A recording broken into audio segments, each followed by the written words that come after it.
a bit different. But we just, when we say we want to have a campaign on statelessness, we first have a qualitative research to see the human rights issues surrounding that particular subject matter. So when we do the research, we just produce the report, the one report as a document that we then use for different purposes. So when we do the research, we then see whether we need to engage on advocacy initiatives. Do we engage parliamentarians? And also maybe to answer you, when you say then what, you have told us that they are stateless people. How do we gather this data? He suggested that can the registrar's office keep a register of the people that are turned down? It's another way of collecting data. You guys are politicians. The people that we're speaking about today can translate to votes. As legislators, you have constituencies. You can also get that data of how many people are not actually voting because they don't have IDs. There are so many ways of doing this. And I once said that the reason why the issue of numbers is disputed is no one, even the government institutions, have this information. And that on its own is a big problem. That we already have people that are undocumented. If there's a break-in at my house and the thief is someone who's undocumented, it means we don't have their fingerprints. We can't even trace them. He spoke about terrorism when we started. These are people that can be used and we can never trace them because they are undocumented. So for us, when we have this report, it's used for many purposes, different purposes. So maybe this is a platform for us to start working together and say, hey, what do we do?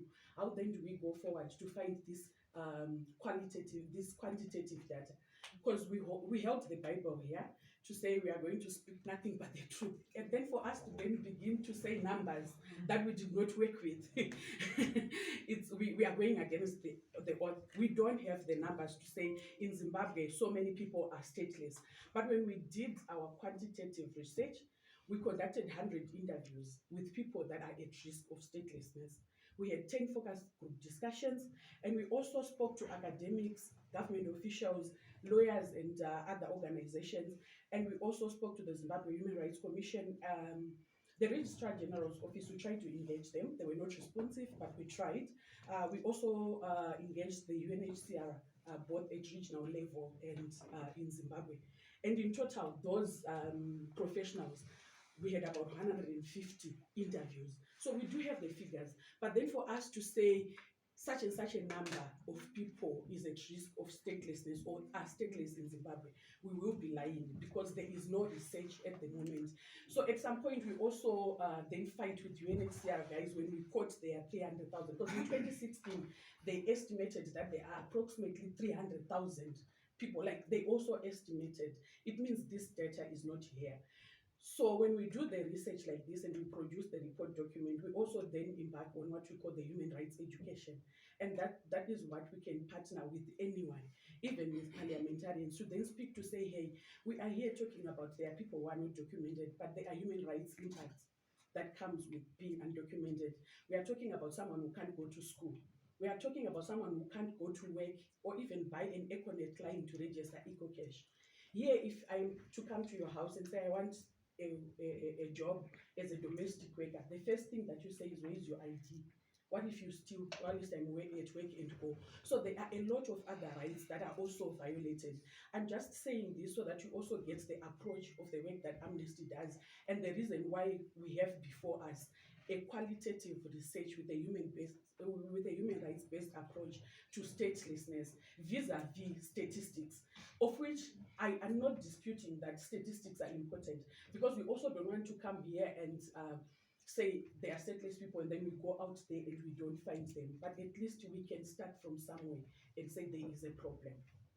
Okay, so we're going to develop a campaign for this report, because you said you have a report first and then you campaign. Yes. Were you going to develop a campaign? We have a campaign for this research, and and part of the conversations that we are having are part of the campaign strategy. I thought maybe when you move to the campaign stage, then you've got the figures. And perhaps I'll just add on to actually say, as part of the campaign, Honorable, you asked to say what do we do? What do we do is we have presented you with an issue. We have acknowledged that our limitations in terms of even having resources to carry out a quantitative study, but perhaps there is need for further probing. We have, government departments that are responsible for some of these issues. So that is the reason why we engaged you to say we believe there's an issue, and we are coming to you to say there's an issue, and we know that as parliamentarians, it's then your responsibility to also hold the executive to account by saying there's this issue, or there are certain pledges that have been made. I keep on referring to that pledge, which could be a starting point for this committee to say there is a high level segment pledge that was made in 2019, and there are certain things that have to happen. And now we also have this report. Where are we with what has to happen? Because it may address some of the issues, particularly what you are interested in, the quantitative aspect, to get a sense of where do we stand as far as this issue is concerned. Honorables, we as a committee will discuss as to way forward and will update them.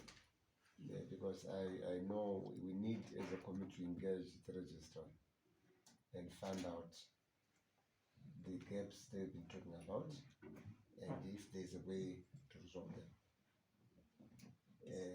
So let's just seek to clarify only. Otherwise, the rest of things is us as a committee now to say this is a problem which is brought to us. How do we go? Bishop, you want to say something? Yes, Honorable Chair. I wanted to say that let me stand because I'm very behind. Okay. I wanted to say that as Zimbabwe Peace Building Trust, our mandate according to our registration is to build bridges between government and CSOs. Listening to the responses from the honorable members, I heard things like language, immigration, which was the issue of concern. We facilitate dialogue between especially NGOs through NANGO. There is NANGO. We've done that before, especially around the PVO bill that is there.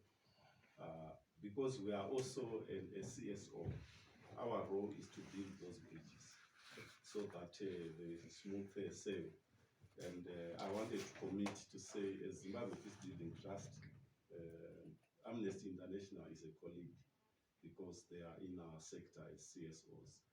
But yet also we are a friend of this committee and these two committees. So we wanted to say that there is a lot that we can do to look at whatever was happening here and look at how we can perfect it, even to make sure that the concerns that were raised from this august house are taken care of.